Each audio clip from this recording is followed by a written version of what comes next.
আমরা আস্তে আস্তে গ্যাপটা ন্যারো করব, সিনক্রোনাইজ করব, যেন সেসিজট না থাকে।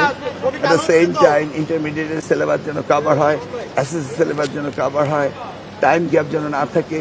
ওই সময় যেন আমরা আবার এই স্কিল ডেভেলপমেন্ট কিছু প্রোগ্রাম দিতে পারি, তাদেরকে ব্যস্ত রাখা, এই সব বিষয় আর কি, পলিসি ম্যাটার সব ডিসকাশন। তারপর আগামীকালকে আমাদের মিটিং আছে এই প্রাইভেট ইউনিভার্সিটি অ্যাক্টের উপরে, স্টেক হোল্ডারদের নিয়ে মিটিং আগামীকাল সন্ধ্যা 6টায়। ওইটা ওভারঅল আমরা 1992 অ্যাক্টের কতটুকু আমরা ডেভিয়েশন করতে পারবো, কোন অ্যাঙ্গেলে আমরা যাবো, এগুলি পলিসি ম্যাটার ডিসকাশন। মাননীয় মন্ত্রী, তাদের ডিসিশন কবে নাগাদ আমরা তো না টাইম এক্সাক্ট হয়নি, বাট এটা হলো টাইম। কিন্তু আমি চাচ্ছি আমরা আগে আগে, হ্যাঁ আমরা আমাদের শিক্ষা মন্ত্রণালয় তো আউট অফ 29 প্রোগ্রাম তো আমরা ডিরেক্টলি ইনভলভ, আমাদের বাকিগুলি আমরা ইনভলভ।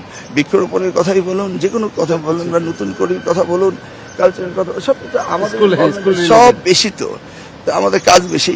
তো আমরা আস্তে আস্তে শুরু করছি, আমাদের কাজগুলো আস্তে আস্তে দেখতে পাবেন।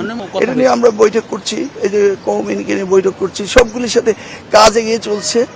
রেজাল্ট তো আর একদিনে পাওয়া যাবে না, হিউজ মিনিস্ট্রি, হিউজ কাজ দেখতেছেন তো, তাই না? এই যে আমাদের 32,500 শিক্ষক হাইকোর্টে আটকে আছে, ওদেরকে প্রমোশন দিতে পারছি না, আবার 32,500 নিতে পারছি না, এদিকে 77,000 আমাদের এমপিওতে নিতে হবে। ইটস এ হিউজ ওয়ার্ক চলছে। আদালতে প্রায় 13,000 মামলা আটকে আছে। এই মামলার জট কিভাবে খুলবো, মানে কি করা যাবে বলুন, মানে কিছুটা সময় দিন। বাট টাইম ফ্রেম হচ্ছে 180 ডেজের ভিতরে আমাদেরগুলো আমরা সবগুলি দেখবেন যে শুরু হয়ে গিয়েছে। এই শুরু হওয়াটাই হচ্ছে আমাদের প্রথম ধাপ। গাছ একবার লাগালে ফল দিতেই থাকবে। আমরা চাচ্ছি যে বিগিনিং এ যেন আমাদের স্পিডটা বেশি থাকে, আমাদের কর্ম পরিসর যেন অনেক ব্যাপক থাকে। স্টার্টিংটা যদি ভালো হয়, তারপরে আমরা আস্তে আস্তে শেষের দিকে রিল্যাক্স করবো আর কি, প্রথম দিকে বেশি কাজ করবো আমরা।